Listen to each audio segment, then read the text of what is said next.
믿음, 은혜의 통로이자 부르심의 응답. 혹시 마음 한구석이 마른 강바닥처럼 쩍쩍 갈라지는 듯한 건조함을 느껴보신 적 있으신가요? 분명 열심히 살고 있는데 어딘가 텅 비어버린 것 같고 수많은 관계 속에서도 깊은 공허함이 밀려올 때가 있지는 않으신가요? 혹은 내일이 보이지 않는 안개 속에서 어디로 가야 할지 몰라 막막했던 밤은 없으셨나요? 안녕하세요. 유튜브 채널 책과 신앙입니다. 여러분이 기다리시던 믿음 시리즈 2편을 시작하겠습니다. 1편에서는 믿음은 은혜로 주어지는 선물이라는 내용을 살펴보았습니다. 오늘은 우리의 모든 갈증과 막막함에 대한 가장 근본적인 해답을 믿음에서 찾아보고자 합니다. 많은 사람들이 믿음을 단순히 교회에 다니는 것 혹은 교리를 받아들이는 것 정도로 생각합니다.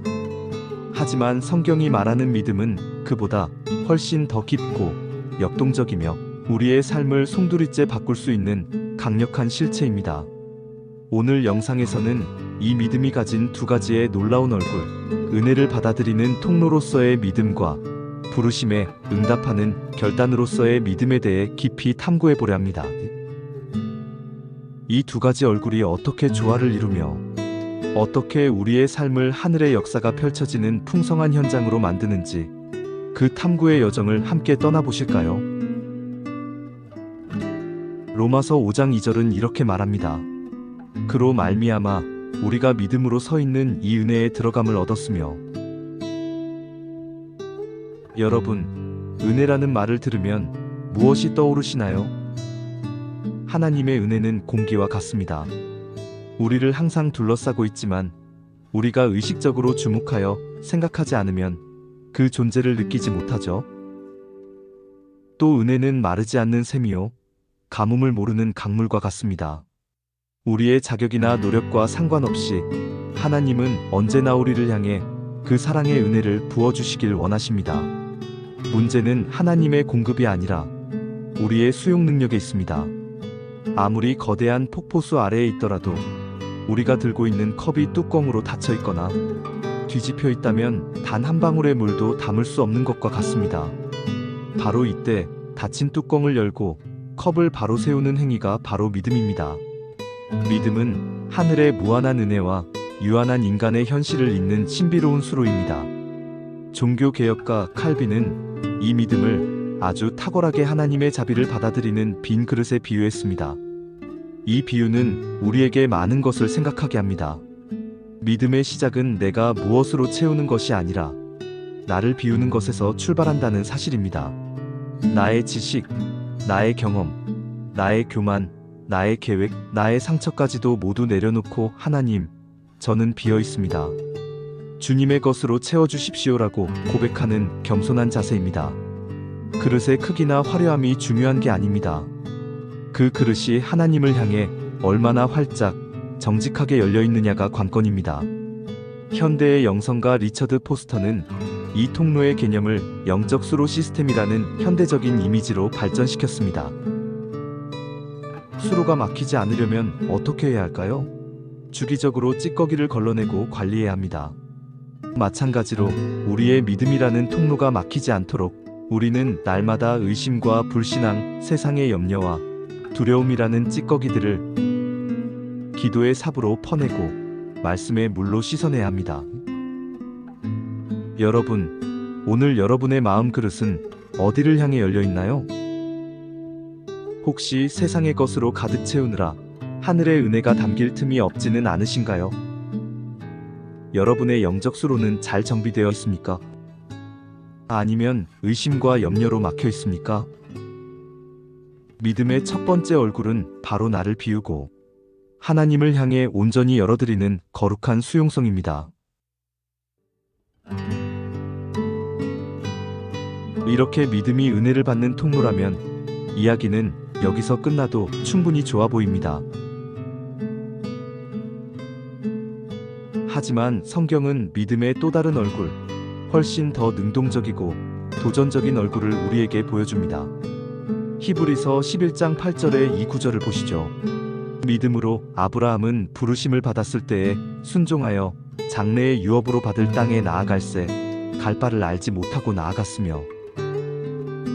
이 간결한 문장 속에 믿음의 모든 역설과 위대함이 응축되어 있습니다. 아브라함의 상황을 한번 상상해 볼까요? 그는 당대 최고의 문명을 자랑하던 갈대아 우르, 지금의 이라크 남부 지역에 살던 사람입니다. 그에게는 가족, 재산, 익숙한 문화와 안정된 삶이 있었습니다. 그런데 어느 날 하나님께서 그에게 내가 내게 보여줄 땅으로 가라고 명령하십니다. 목적지가 어디인지, 가는 길이 얼마나 험한지, 가서 무엇을 먹고 살아야 할지 아무런 정보가 없었습니다. 요즘 말로 하면 내비게이션도 없이 주소도 알려주지 않은 채 무작정 떠나라는 것과 같습니다. 이런 무모한 부르심에 순종으로 응답하는 것은 합리적인 결정이 아닙니다. 상식적인 판단도 아니죠. 키르케고르는 아브라함의 이 결단을 인간 이성의 모든 계산과 증명을 뛰어넘는 질적 도약이라고 불렀습니다. 이는 1 더하기 1은 이라는 계산 논리를 벗어난 것이며 보이지 않는 하나님과의 인격적인 신뢰관계 속으로 온몸을 던지는 비이성적인 그러나 거룩한 모험의 여정입니다. 여기서 우리는 믿음의 본질을 발견합니다.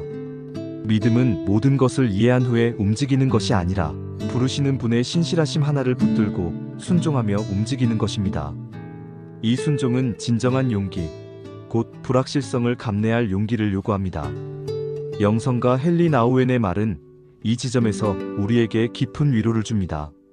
믿음이란 모든 답을 가진 것이 아니라 모든 질문 속에서도 하나님을 신뢰하는 능력이다 라고 말합니다. 하나님, 정말 가야 합니까? 왜 하필 나입니까? 실패하면 어떡하죠? 이런 질문을 품에 안은 채로 하나님의 음성에 순종하며 한 걸음씩 나아가는 결단. 이것이 바로 믿음의 두 번째 얼굴입니다. 여러분, 혹시 하나님께서 여러분을 익숙한 안전지대에서 떠나라고 부르고 계시진 않나요? 그것은 직장을 옮기거나 새로운 사역을 시작하는 것일 수도 있고, 어떤 관계를 용서하거나 해로운 습관을 끊어내는 내면의 부르심일 수도 있습니다.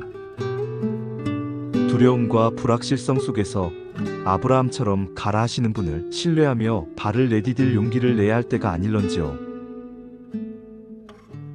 이제 우리는 믿음의 두 얼굴을 만났습니다. 하나는 겸손히 은혜를 받는 통로라는 믿음이고, 다른 하나는 용기 있게 부르심에 순종하는 응답으로서의 믿음입니다. 이 둘은 별개의 것이 아니라 동전의 양면처럼, 혹은 들숨과 날숨의 호흡처럼 완벽한 조화를 이룹니다. 이 둘이 함께 어우러질 때 비로소 살아있는 믿음의 아름다운 춤의 향연이 시작됩니다. 은혜의 통로가 열릴 때 우리는 하나님의 무한한 사랑과 능력을 경험하게 됩니다. 그리고 그 차오르는 은혜는 우리 안에 머물러 고여있지 않고 우리로 하여금 그분의 부르심에 담대히 응답할 새로운 힘과 동력이 되어줍니다. 종교개혁가 마르틴 루터는 이 역동성을 이렇게 표현했습니다. 믿음은 결코 일시적이거나 멈춰선 것이 아니라 살아활동하는 강력한 것이라고 말입니다. 그는 은혜를 받은 영혼이 자연스럽게 선한 일을 행하는 것은 마치 햇빛을 받은 나무가 열매를 맺는 것처럼 당연한 것이라고 보았습니다. 깨끗한 샘물이 흙을 적시면 아름다운 식물이 자라나듯이 하나님의 은혜가 우리 영혼을 적시면 사랑과 순종의 열매가 자연스럽게 맺히게 되는 것입니다. 바로 이 지점에서 20세기 순교자 디트리히 보네퍼의 외침은 우리의 심장을 강하게 울립니다. 그는 나치라는 거대한 악의 편에 서서 침묵했던 독일 교회를 향해 값싼 은혜를 경계해야 한다고 부르짖었습니다. 값싼 은혜란 책임과 순종, 제자도의 대가를 치르지는 않고 그저 지적인 동의나 감정적인 위로에만 머물러 있는 반쪽짜리 은혜라고 말입니다.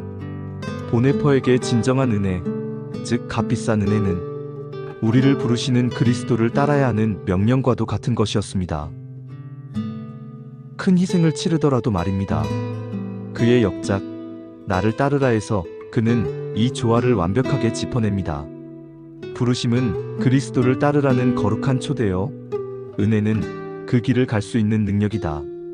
그렇습니다. 은혜는 우리가 부르심의 길을 걸어갈 때 필요한 신발과 같고 지도와 같으며 양식과 같습니다.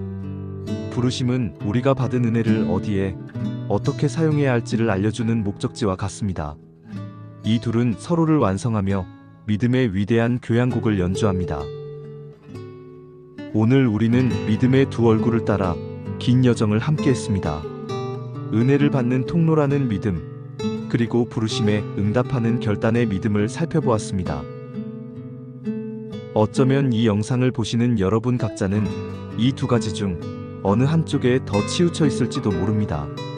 어떤 분은 끊임없이 은혜를 구하고 영적인 체험을 사모하지만 정작 삶의 자리에서 순종하고 행동하는 것에는 주저할 수 있습니다.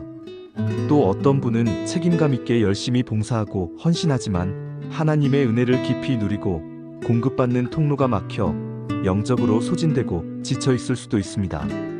우리의 영적 성장은 이 은혜의 통로가 더욱 넓고 깊어지며 부르심에 대한 응답이 더욱 신속하고 온전해질 때 일어납니다. 오늘도 하나님은 변함없이 우리 각자의 삶에 하늘의 은혜를 부어주길 원하십니다. 동시에 우리를 어제보다 더 나은 자리, 더 사랑하고 더 섬기는 새로운 길로 부르고 계십니다. 우리의 믿음이 이 두 가지를 아름답게 조화시켜 나갈 때 우리의 평범하고 때로는 지루하기까지 한 일상은 하늘의 역사가 흘러넘치는 풍성한 은혜의 현장으로 변화될 것입니다. 마지막으로 이 문장을 여러분의 마음에 선물하고 싶습니다. 믿음이란 결국 나의 계획이 아닌 하나님의 계획에, 나의 이해가 아닌 그분의 인도하심에, 나의 능력이 아닌 그분의 신실한 약속에 삶이라는 배에 견고한 닻을 내리는 것입니다. 이러한 믿음 안에서 우리는 비로소 하나님의 부르심에 온전히 응답하는 거룩한 사명자이자 우리가 받은 하나님의 은혜를 세상으로 흘려보내는 통로가 되는 삶을 동시에 살아낼 수 있을 것입니다. 오늘의 영상이 여러분의 믿음을 돌아보는데 작은 도움이 되었기를 바랍니다. 만일 이 영상이 도움이 되었다면 구독과 좋아요로 함께 해주시고 여러분의 생각과 경험을 댓글로 나눠주셔서 이 믿음 시리즈를 이어가도록 힘을 더해주시기를 바랍니다. 다음 시간에 더 깊은 이야기로 찾아뵙겠습니다. 시청해주셔서 감사합니다.